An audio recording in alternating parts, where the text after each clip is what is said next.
Bueno, Luis, como decíamos, hoy se cumple un año de guerra en Ucrania. Fue el 24 de febrero de 2022 cuando ocurrió esto. Entonces decíamos que muchos pensaban que iba a ser una guerra rápida. De hecho, yo creo que se hablaba de guerra relámpago incluso, ¿no? Me parece que ese era uno de los conceptos que se decían entonces, pero vamos, relámpago de relámpago nada, porque ha sido un año. Sin embargo, claro, todos quieren la paz, lo dicen desde un lado, desde el lado ruso también dicen que quieren dialogar, desde el lado europeo, por ejemplo, Borrell estos días en la ONU dijo que, por supuesto, nadie quiere la guerra, todos quieren la paz, pero me da la sensación de que eso a lo mejor todavía está un poquito lejos porque nadie quiere ceder y no sé hasta qué punto, hasta que una de las partes ceda, no vamos a tener paz. Sí, empiezo un poco con lo que planteabas, ¿no? Es verdad que cuando se produjo la invasión, pues parecía que esto iba a ser cosa de 72 horas, una semana como mucho. Cuando pasamos el primer mes, pues todos decíamos, madre mía, ya llevamos un mes y esto parece que no termina. La guerra al final se ha prolongado por un año, se prolongará por bastante más.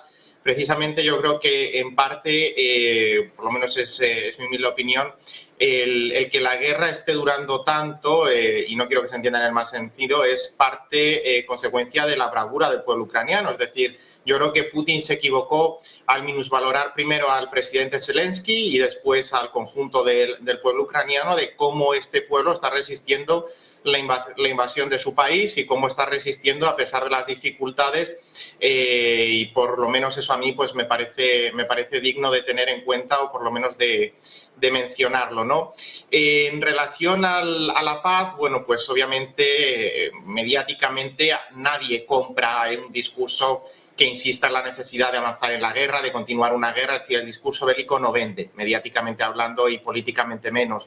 Y precisamente muchísimo menos aún si hay algunas elecciones por medio, porque la gente al final pues no compra este mensaje, y en España lo vimos en su momento cuando no a la guerra, bueno, todas estas cuestiones de aquella época, ¿no? Pero precisamente esta es la importancia, la significación de ese lenguaje pacifista en los foros internacionales, pero bueno, todos queremos la paz, pero ¿qué paz queremos? Esa es la segunda pregunta. ¿Qué paz queremos y hasta qué punto o en qué grado estamos dispuestos a ceder para conseguir esa paz? Obviamente yo no dudo de que nadie quiera proseguir la guerra. Bueno, creo que alguno en el Kremlin podría estar deseoso de continuarla, pero más allá de eso, ¿qué paz queremos? Es decir, ¿o qué paz estamos dispuestos a conseguir? Porque claro, en Rusia es muy difícil alcanzar una paz que suponga, por ejemplo, que Rusia aparezca como la perdedora.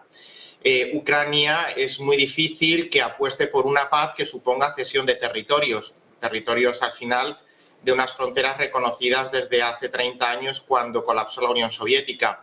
Es decir, hay muchos interrogantes, hay dos posiciones encontradas, tanto la posición rusa como la posición ucraniana tienen que tenerse en cuenta de cara a la negociación, porque al final esto, como se dice coloquialmente, ¿no? Dos no discuten si uno no quieren, y aquí precisamente los dos tienen que estar de acuerdo en el cese de las hostilidades. Por lo tanto, hay que ver qué posición es comprable, no sé si existe la expresión, pero bueno, yo la utilizo, tanto por una parte como por otra. ¿Qué posición puede vender Putin en la opinión pública, aunque suponga ceder en parte?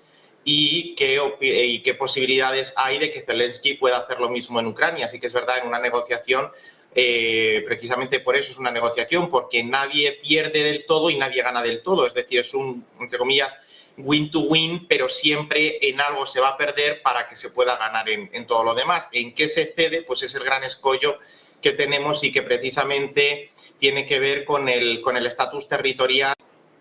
Bueno, yo creo que ellos también matizaron estas declaraciones diciendo que no había paz sin armas, pero que precisamente el apostar por la vía del diálogo, tal y como estaba configurada a día de hoy la situación y como estaba desarrollándose el conflicto, requiere que se sigan enviando armas. Es decir, ellos lo que también vinieron a decir es: tenemos que seguir manteniendo nuestra postura respecto a Ucrania, proveyendo de armas, de recursos y de apoyo, sobre todo humanitario, en aquellos.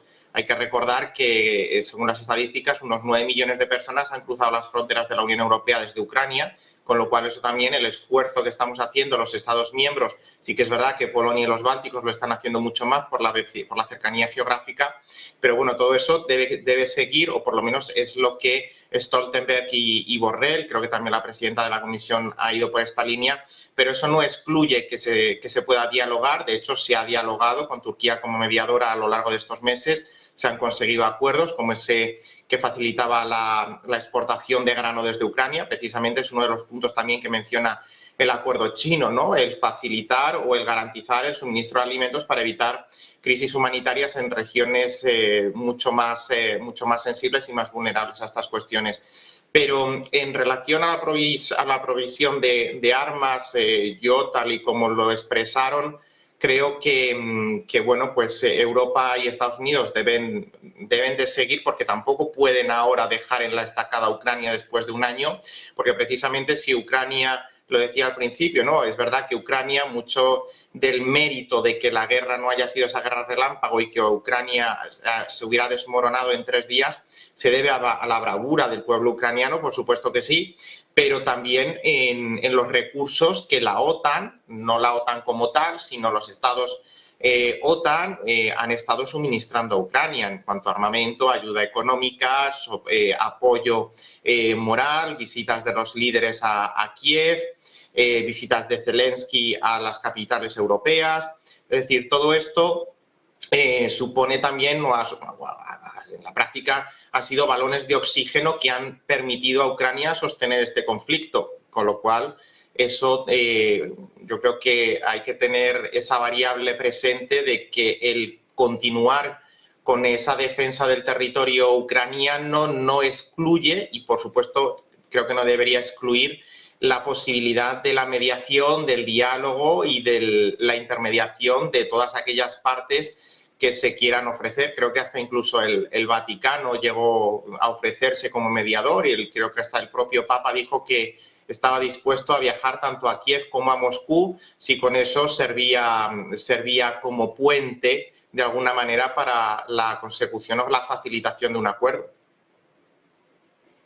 Bueno, pues veremos, porque desde luego que después del plan de paz que ha presentado hoy China, que ha sido un poquito polémico, a lo mejor, bueno, por la parte de Estados Unidos estoy segura de que no, porque ya han dicho que no les parece un plan de paz, eso también lo han dicho desde Europa, pero bueno, es una manera un poco de encaminarnos hacia ese terreno de negociaciones. Luis Rodrigo de Castro, Relaciones Internacionales en el CEU, muchas gracias. Muchas gracias a vosotros, buen fin de semana.